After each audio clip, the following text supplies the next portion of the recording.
예전에는 아궁이부터 시작해서 연탄불 그런 냄새들이 좀 정겨운 냄새였지 밥을 하는 냄새니까 급식실이라는 이름이 붙어서 그렇지 우리는 흔히 이제 부엌이지 않습니까? 정겨운 곳이고 우리 생활에 있는 곳이라서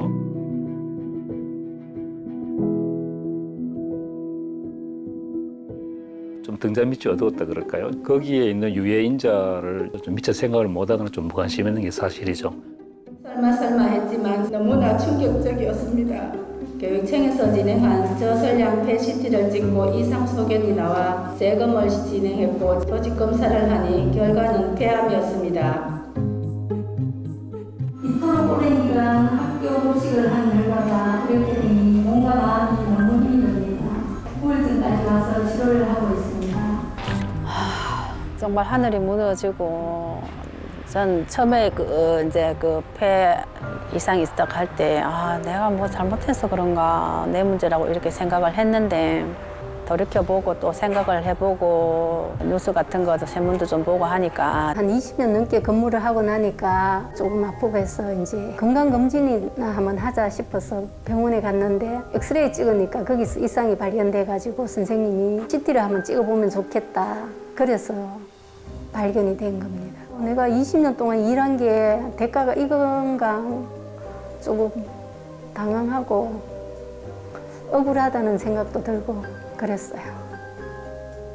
급식조리사가 폐암으로 인정된 근로복지공단의 결과가 그때 도출이 됐어요. 급식실에 있는 노동자들이 굉장히 폐암의 발생 위험도가 높구나라고 하는 것들이 이제 그때부터 관심을 갖기 시작했고요.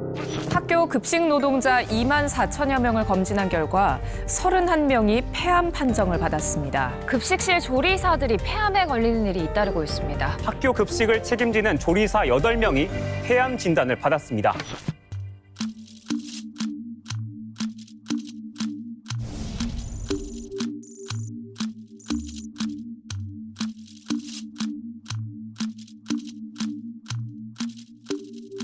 지금 막 제가 소름이 끼치는데 그때 같은 경우에는 이제 우리 이국 중학교 같은 경우에는 인원이 1,680명 정도 됐었거든요.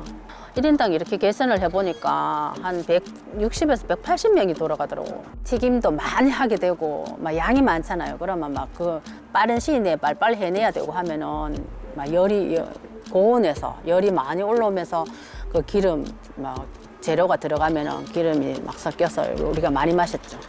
맨맛에 그가 축축이 다 젖을 정도로. 우리는 보통 2명에서 3명이 2시간, 3시간을 굽는데 집에 퇴근 시간까지 못 기다려가지고 조퇴를 해가 갔어요. 병원에 간다고. 머리가 아프고 토할 것 같다. 우리가 찌짐을 그렇게 굽으면서도 장난으로 얘기했어요. 이렇게 냄새 맡아가지고 우리 안 걸릴 것 같다. 우리 오래 못 살 것 같다. 장난으로 그렇게 말을 했는데 그 말이 씨가 됐는지 폐암에 그렇게 됐네요.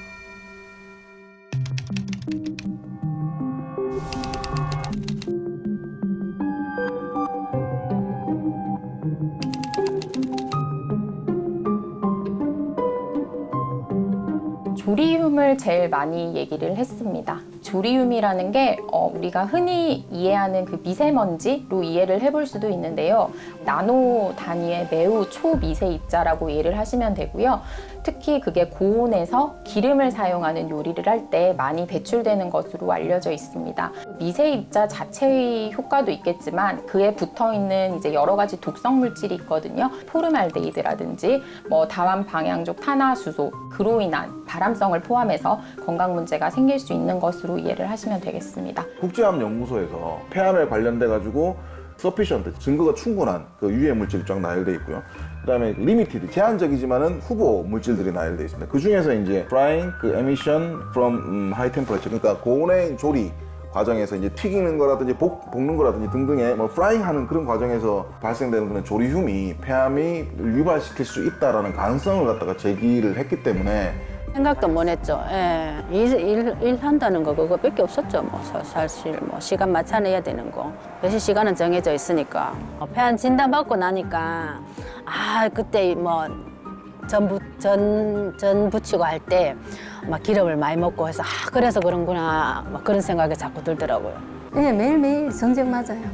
그렇게 잘 갔으면 눈이 그렇게 따갑고 머리가 그렇게 아팠을까요? 우리가 튀김하고 난 뒤에는 꼭 일찍 조퇴를 했던 사람들이 많았어요. 튀김조에서. 한 30분이라도 빨리 가서 병원에 치료하려고 조퇴했던 적도 많았습니다.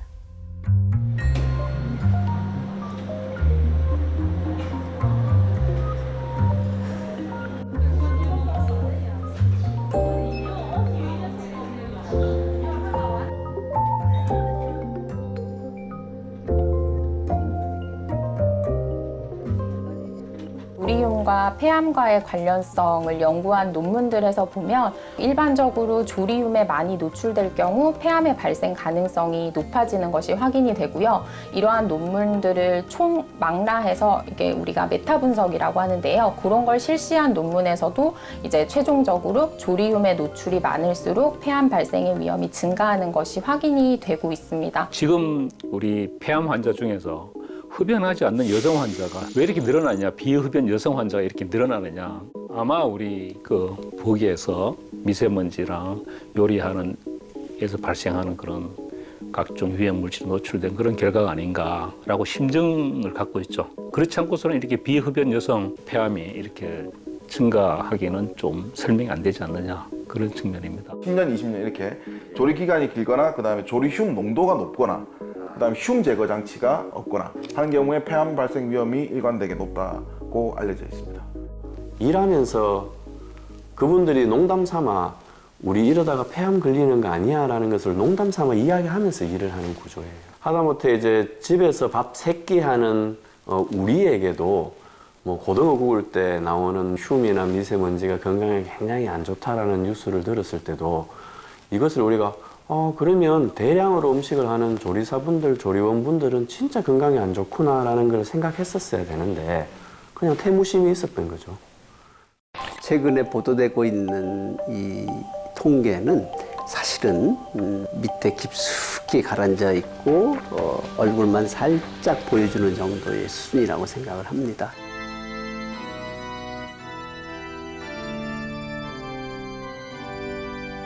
작년 7월 13일 날 세상을 떠났거든요, 이 친구가. 2018년도에 갑자기 형, 나 가슴 있는 데가 아파 그러더라고요. 그래서 결국은 이제 큰 병원을 갔는데 큰 병원에서 이게 우리가 할 게 아니니까 서울의 큰 병원으로 가봐라. 그래서 이제 진단을 2018년 11월 30일인가? 그때 이제 올라와서 진단을 받았죠. 그것도 폐암 4기로 더 이상 뭐 해줄 건 없다 이렇게. 이 친구가 이제 주방 쪽에서 일할 때가 웨딩홀이 제일 성황되었던 시기였을 거예요. 주방 쪽 일을 한 2, 3년 정도 했고요. 그러니까 소위 말해서 요리사였던 거죠.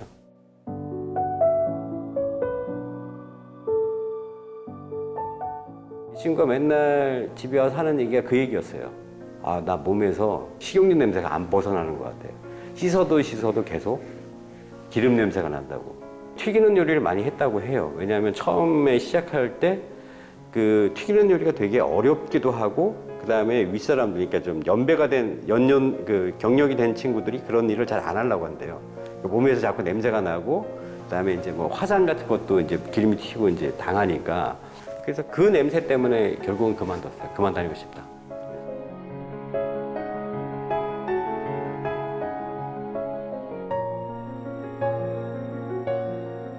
돌아가신 근로자분의 형님분께서 처음에 먼저 연락을 주셨어요. 건강 상태가 많이 안 좋으신 상태였고요. 이게 또 척추 쪽에 전이 때문에 하반신을 전혀 못 쓰시는 상태였어요. 목소리도 이제 암세포가 누르고 있어서 전혀 대화도 할 수 없는 상태였기 때문에 또 거기다 이제 코로나까지 겹쳤죠. 뭐 폐암뿐만 아니라 일부 폐질환들은 저희가 정말 일대기를 다 조사를 보통 합니다. 이분의 이제 발병을 유발했을 것이라고 추정되는 물질에 노출된 거는 그 사업장의 가능성이 높거든요.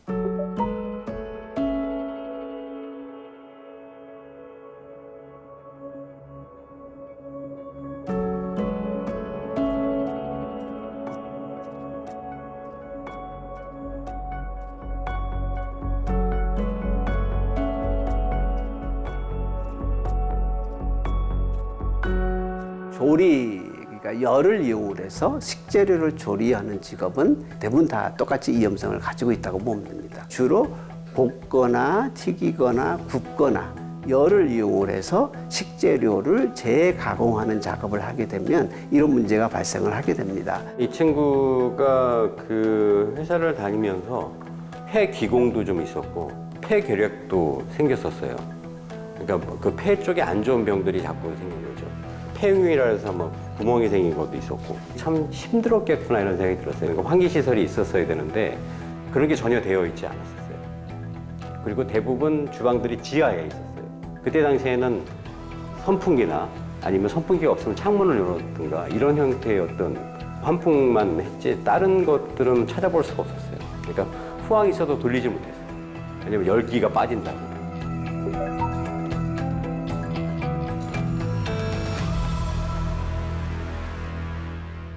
식당 위치가 약간 지하이기 때문에 후드 시설로만 100% 환기가 되기에는 좀 한계가 있지만 창문을 열어놓거나 뭐 문을 열어놓거나 하고 있긴 하고 있어요.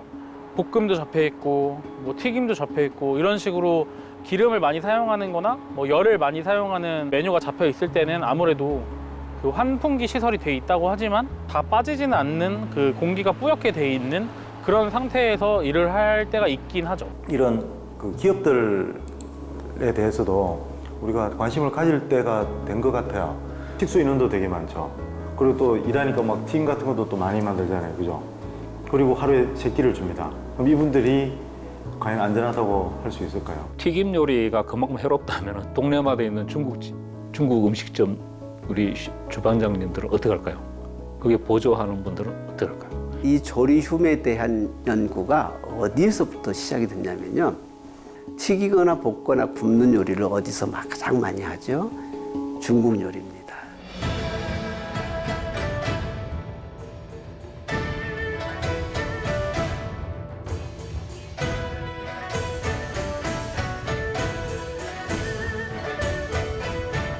중국 식당에서 일하는 조리사들 굉장히 위험하다. 개인적인 의견으로는 급식실에 있는 조리사들보다도 위험성은 더 크다. 조리를 하시는 분들이 노출량이 아마 회사 쪽이 더 많지 않을까요? 포장 배달업을 하는 그 회사에 있는 분들이 오히려 더 노출이 많을 거라고 봅니다. 요식업 종사자까지 대상으로 하게 되면 매우 큰 문제가 정말 드러날 수도 있을 것 같다는 생각도 사실 들고요.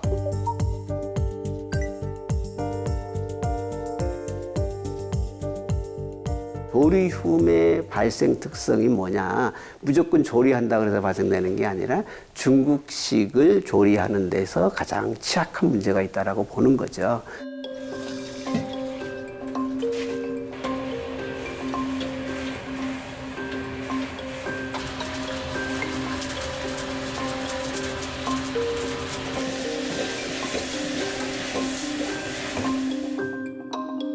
많이 차죠. 여러 가지 음식 종류가 들어오고 여러 가지 후라이팬을 만들 음식이 들어오다 보면은 그게 속도에 비해서 엄청 차는 거죠. 쉽게 말해서 식용유에 쓰여서 산다고 생각하고 그 미세 음식 볶을 때 날아다니는 식용유가 말도 못하죠. 사실은 집에까지 배요. 그거는 집에도 가면은 식용유 찌든 냄새가 나요.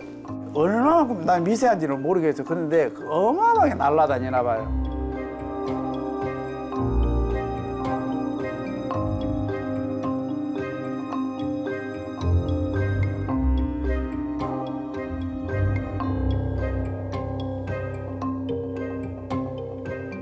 위험성은 훨씬 더 클 거다.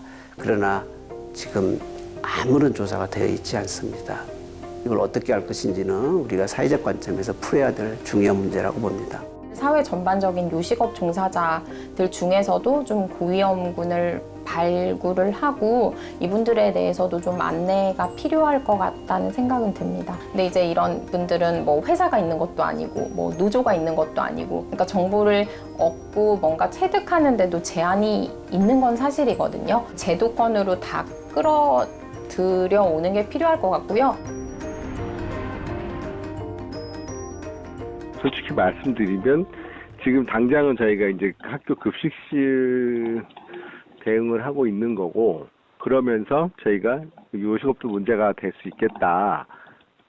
요 정도입니다. 사실은 지금 거의 방안이 마련된 건 아니고 그쪽도 문제가 될 수 있고 그쪽에도 뭔가 해야 되는 거 아닌가라고 생각을 하고 있는 정도입니다. 지금은.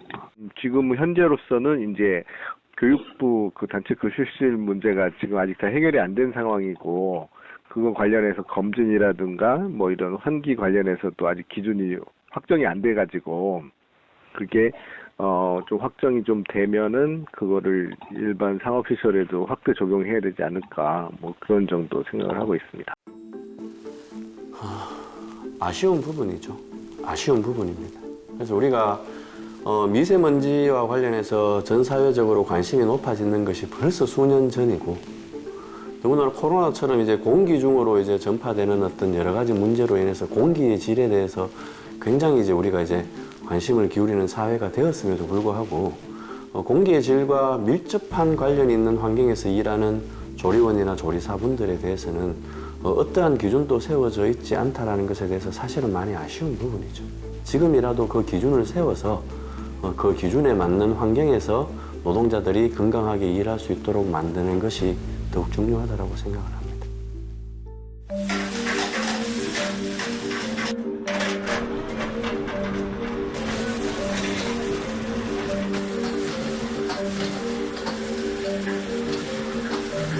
문제는 조리휴입니다. 조리휴인데 조리휴이 호흡기 방향으로 노출되지 않은 방향으로 해야 되거든요. 아무리 시설이 좋더라 하더라도 그 조리휴이 배출되는 그 방향에 호흡기가 있으면 안 됩니다. 안 생길 수는 없죠. 우선은 조리휴 때문에 이제 건강 문제가 발생하고 있기 때문에 그런 유해인자 노출을 줄여주는 게 제일 우선일 것 같기는 합니다. 그러려면 우선 환기시설 개선이 되어야겠죠.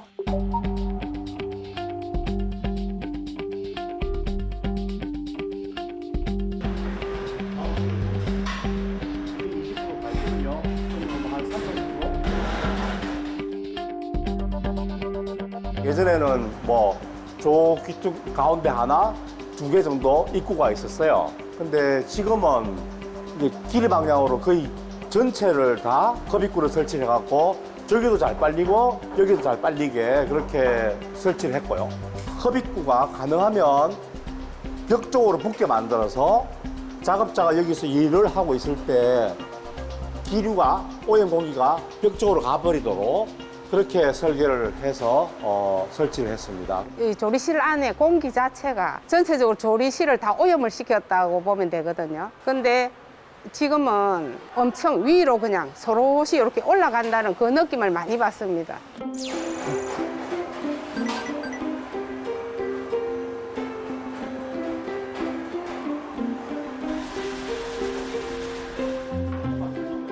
정말 상식적인 문제입니다. 당연히 위로 가면 조림을 마시고 갈 수밖에 없는 상황입니다. 미국 공조학회 보고서나 또 일반적인 우리가 산업환기 측면에서 원리상으로 이해를 해도 바로 위로 올라가게 말고 가능하면 사선 방향으로 이제 벽 쪽으로 가버리게 하면 훨씬 덜 마시게 될 수 있지 않을까. 조리휴이 여기 조리대 위에서 발생을 하잖아요. 그럼 환기가 되려면 후드 쪽으로 지나가야 되죠. 그 사이에 누가 있냐면 작업자의 호흡 능력이 존재합니다. 그러면 기존에 한 30년간 학교에서 조리실에 환기장치를 했지만 그 환기장치의 목적은 오로지 열배기였던 겁니다. 근데 우리가 환기라고 할 때는 사실은 환기를 하는 목적이 열배기도 목적이겠지만 작업자를 오염물질로부터 보호해주는 게 우선인데 그 목적으로 본다면 기존에 있던 후드는 작업자 호흡 능력을 보호를 못 해줍니다. 그런데 이게 산업환기 매뉴얼인데 이 책자를 보면 1980년도 정도부터 후드가 오염물질이 후드가 위쪽으로 가는 게 아니라 측방으로 가도록 설계가 되어 있습니다. 핵심은 뭐냐면 후드의 형태를 개선하자. 두 번째는 환기량을 그래도 좀 더 많이 하자.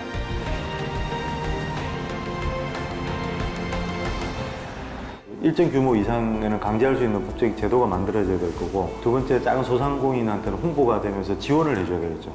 튀김집이나 그런 쪽에는 그러니까 이 형태의 후드가 있는데 이거를 개인 보고 하라면 좀 부담스러울 수 있으니까 뭐 지원을 해준다든지 뭐 보조를 해준다든지 하는 그 조리실에 위생만을 생각하는 단계를 이제는 넘어서서 조리실에서 사용하는 어떤 여러 가지 세제에서 나타나는 어떤 노동자들의 건강권의 문제라든지 조리 시에 필수적으로 발생되는 조리휴에 대한 어떤 환기 문제라든지 이런 것들을 좀 더 나아가서 고민을 하게 돼야 되지 않나. 폐암도 개인적인 요인, 뭐 유전적 요인, 뭐 생활 습관 이런 게 다 복합적으로 작용해서 발생을 하는 거겠죠. 따라서 이제 우리가 조리움을 없앨 수 있다고 해서 없앤다 하더라도 사실 급식조리 종사자의 폐암이 완전히 없어지는 건 아니거든요. 근데 이제 우리가 제일 중요하게 생각해야 될 거는 이분들이 이 조리 종사자의 폐암이 직업성 암이라는 거고요. 직업성 암은 중요한 부분이 그런 유해인자 노출을 감소시켰을 때 예방이 가능하다는 측면이 있거든요. 그렇기 때문에 우리가 이분들의 좀 유해인자 노출을 위해서 좀 다각도로 노력을 해야 된다는 생각이 들고요.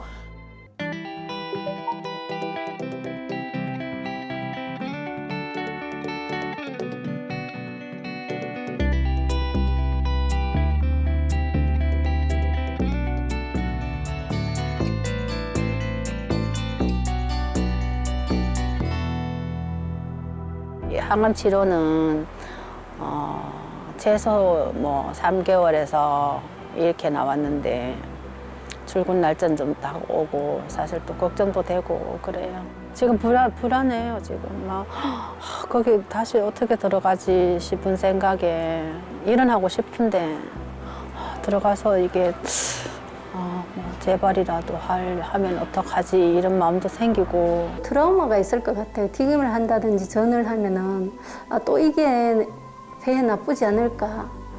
그 공기의 질이라는 게 있기 때문에 돌아가도 걱정이고 안 돌아가도 걱정이고 여건이 좀 더 좋아져가지고 이렇게 저처럼 지금 폐암 때문에 이슈가 되는데 이런 사람들이 좀 없고 환경적으로 좀 더 나아졌으면 우리도 하나의 직업인데 좀 건강하게 일할 수 있었으면 좋겠습니다.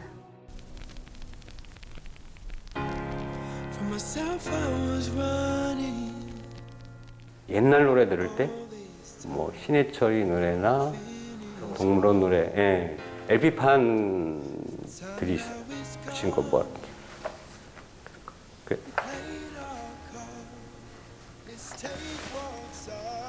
평생 손해보면서 사는 애라고. 양보를 많이 했어요. 저하고 이제 어렸을 때, 커왔을 때도 보면 형이나 누나한테 이렇게 양보도 많이 하고. 그게 이제 크면서도 똑같이 뭐 친구들이나 아니면 사회생활 할 때도 아이 그래 내가 좀 뭐 하지 양보하지.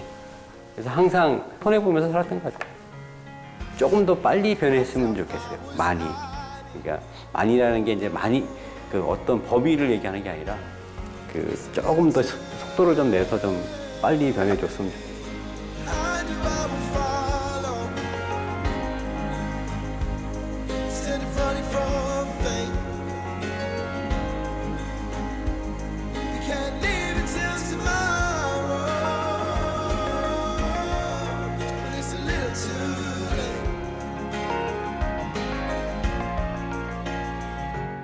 When it's a little